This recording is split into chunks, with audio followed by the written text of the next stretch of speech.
voice মডুলেশনৰ ওপৰত আছে আমাৰ 10 নম্বৰ তাৰপিছত টাইম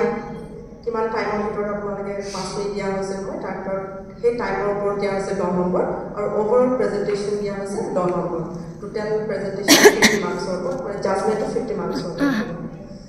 তেতিয়া মানে আমি নেক্সট প্ৰতিযোগী বৰ্ণালী দত্ত বাইদেউ মই আগৰলৈ অনুৰোধ জনাইছো নমস্কাৰ সবাইকে আমি সবার প্রথমে সম্মানিত সকলকে প্রণাম জানাচ্ছি আর আমার ছোটদের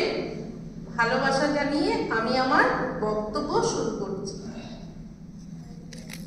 আজকের এই গুরুত্বপূর্ণ বিষয়ে কথা বলার সুযোগ পেয়ে আমি অত্যন্ত সম্মানিত বোধ করছি আজকের আলোচনার বিষয় হলো একটি প্রাচীন ও গভীর দর্শন বসুধৈব কুটুম্বকম যার অর্থ পৃথিবী একটি পরিবার মহা উপনিষদে নিহিত এই দর্শনটি সমগ্র জাতি সমগ্র মানব জাতি ও জীবজগতের ঐক্য এবং আন্তঃসম্পর্কের ধারণা প্রকাশ করে চলুন আমরা এই গভীরতা এবং আধুনিক সমাজের প্রাসঙ্গিকতা নিয়ে আলোচনা করি বসুধৈব কুটুম্বকম দর্শনের মূল কথা হলো একটি বিশ্ব যেখানে ভৌগোলিক সাংস্কৃতিক কিংবা মতাদর্শগত বিভাজন অতিক্রম করে ঐক্য ও সহযোগিতার একটি পরিবেশ সৃষ্টি হয় এটি আমাদের মনে করিয়ে দেয় যে ভাষা ধর্ম সংস্কৃতি ভিন্নতা সত্ত্বেও আমরা সবাই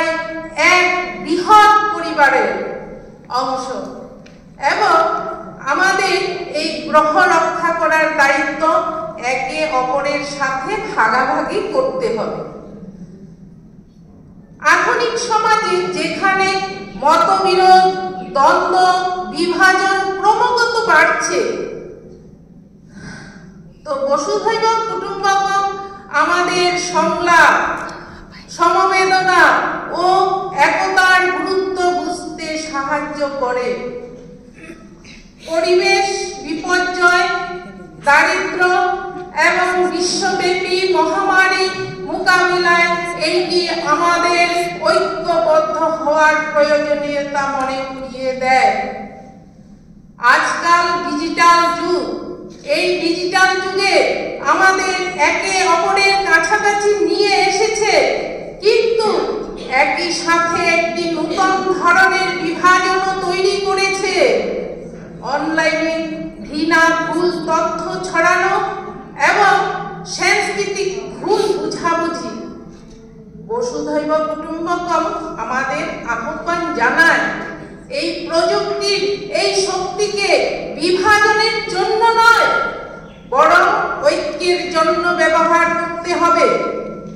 এই দর্শনটি কেবল জাতি বা রাষ্ট্রের মধ্যে সীমাবদ্ধ নয় এটি আমাদের ব্যক্তিগত জীবনেও প্রযোজ্য এইটি আমাদের প্রতি আহ্বান জানায় আমাদের প্রতিবেশী ভিন্ন বিশ্বাসের মানুষ বা এমনকি প্রকৃতির প্রতি সম্মান ও দায়িত্বশীলতা প্রদর্শন করি যদি আমরা এই মানসিকতা ধারণ করি তাহলে আমরা একটি সুষম এবং সমাজ গড়তে আমার বক্তব্যের শেষাংশের কথা হলো বসুধৈব কুটুম্বকম দর্শনটি একটি প্রাচীন কিন্তু চিরন্তর বার্তা বহন করে একটি ভ্রাতৃপূর্ণ বিশ্ব গড়ে তোলার এটি আমাদের আহ্বান জানায় ব্যক্তিগত স্তর থেকে শুরু করে বৈশ্বিক স্তর পর্যন্ত এবং সংযোগিতার একটি পরিবেশ তৈরি করতে যখন আমরা সত্যিকারের অর্থে এই দর্শনটি গ্রহণ করব তখন কেবল মানব জাতি নয় সমগ্র জীব জগতে উপকৃত হব তাই